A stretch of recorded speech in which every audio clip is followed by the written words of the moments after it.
slasher though. Then we have The Plague, which I haven't got a chance to watch yet. Then we have Premutos, Lord of the Living Dead. I probably butchered that name. This is like a German director that makes like splatter films. I never got to watch any of his movies, so I thought I'd pick this one up, give it a chance.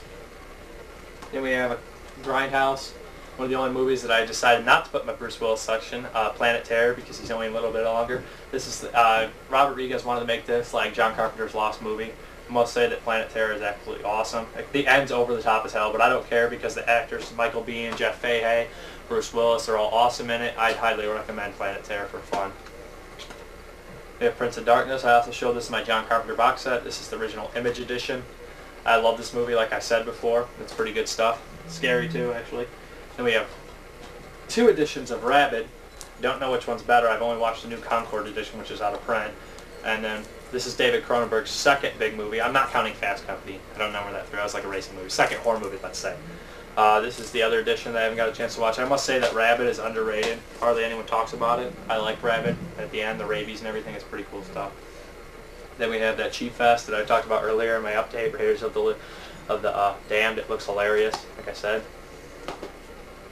Then we have Robert Kurtzman, The Rage, which has awesome non-CGI effects. All the CGI effects are so bad in it, you might not be able to take the movie seriously, and the acting's horrendous, but everything else is pretty cool. The acting and CGI is the worst I've ever seen. And then we have the Re-animator, the double disc here. Re-animator is a lot of fun. I do like the Re-animator. Wouldn't say it's... I like Stuart Gordon's From Beyond better, because maybe Ken Forey's in it and stuff, but this one's a pretty cool movie. Check out Re-animator. I know a lot of people, that's like their favorite movie. It's campy. It's got some cool things in there. The end's awesome. We have the Resident Evil and Resident Evil Apocalypse box set. I must say I didn't like the first Resident Evil that much at all. And the second one, I just like Nemesis in it, kind of. I thought they're not that good at movies, but they were a good price, so I got it. And we have the Return of the Living Dead bootleg Workprint. It has like 20 extra minutes, a lot of effects are cut out. I love the movie so much I didn't even realize that the extra 20 minutes made the movie longer and maybe a lot not as fast paced, but still a great movie. Then we have the Tartan Bourne Return of the Living Dead, which I got this a long time ago before this was released on DVD because it was one of my favorite movies. And I must say, at least this one doesn't alter the music. And we got 2 MGM editions, a special edition and the regular. I must say about this is that this is one of my all-time favorite movies ever made. It's probably the movie I can watch more and more and never get tired of. I love Burt Gulliger. I love James Cameron, Tom Matthews. All the actors, all the characters are just awesome in it. The Tar Man, the soundtrack. It's just absolute 100% fun. And I must say that I do not like how the MGM altered the soundtrack during the death of James Cameron, during Frank's death. I hate that. They altered the song so it doesn't play right. Then we have Return of the Living Dead Part 2 by Warner Brothers. They altered the soundtrack. You only get the original soundtrack on the French when you watch it in French, which is bullshit because the soundtrack made half this goddamn movie. I don't know why they decided to take a great series like Return of the Living Dead 1 through 3 and just fuck up the DVDs. Then we have Return of the Living Dead 3. And Trimark released, I do like Return of the Living Dead 2, by the way. I think if you get the original, it's a fun movie. Not as good as the first one, but pretty cool. And now, Return of the Living Dead 3, I mean, it's the R-rated edition. I do like Return of the Living Dead 3. It's not really like the other Return of the Living Deads, though. But it delivers on the gore. It's a cheesy love story. I do like the movie, but I don't like how the fact that they have the unrated. Almost all the VHSs you find are unrated, but the freaking the DVD is rated R. Don't like that. We have Return of the Living Dead Necropolis. I got it when the video stores closed. I think I saw bits and pieces of this. After seeing that, that's all I want to see. Same thing with Rave from the Grave. They're both pretty terrible. Both have Peter Coyote. I put this in my Plague, The Ruins. I already talked about The Ruins. I think I watched it. It's okay. It's not that great. The characters aren't very likable, but some of the special effects are pretty cool.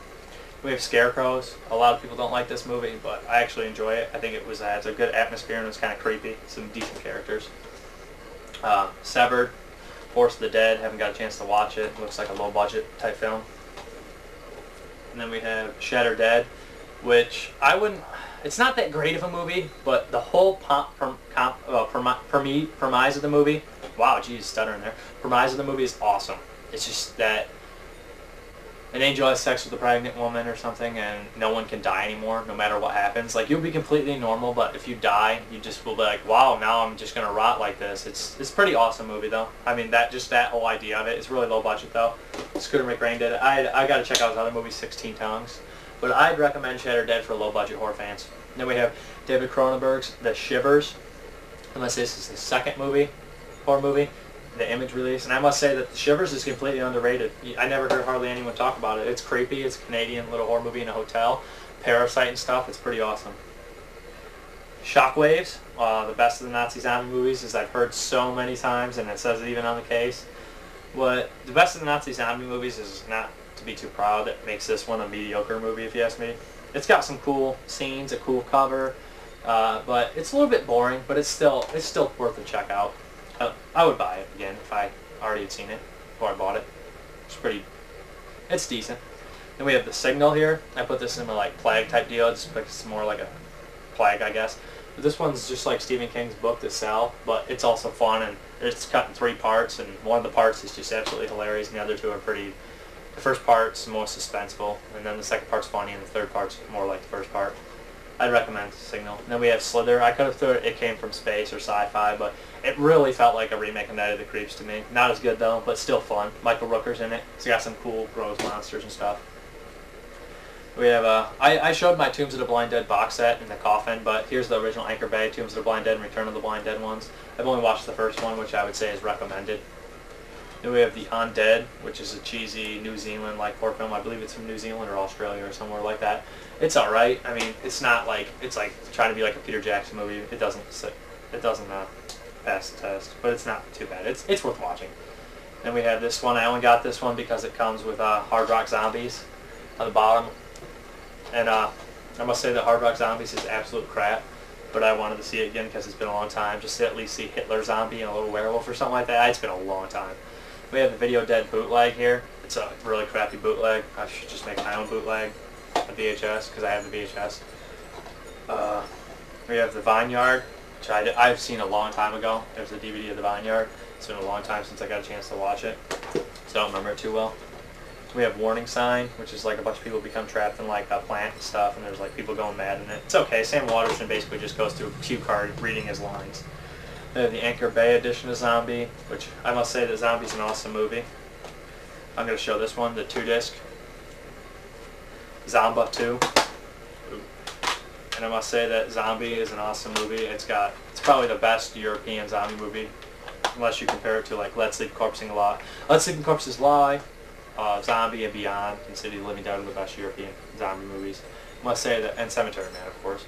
I must say that Zombie is a cult classic. It's awesome. It's got some awesome scenes in it. Zombie vs. Shark, By Splinter Scene, Captain Howdy Zombie, awesome film. And the cover, this cover right here, always made me laugh at the video store. I thought the zombie was smiling, but he's getting ready to take a chunk out of some unsuspecting woman's throat. Well, expecting. She just stands there and takes it. But then we got Zombie Death House. I kind of got this because Saxton was in it. Directed it too. It's not that great. There's a couple cool scenes, but that's about it. Zombies in prison. Kind of like that movie, Shadow Dead Riot. Then last we have Zombie Lake, which is crap, but you get to see an underwater nudity scene where they follow the lady with the camera. I remember seeing that when I was a little kid. My grandpa's like, Jesus, what the hell were you watching? Or something. He used to let me run everything.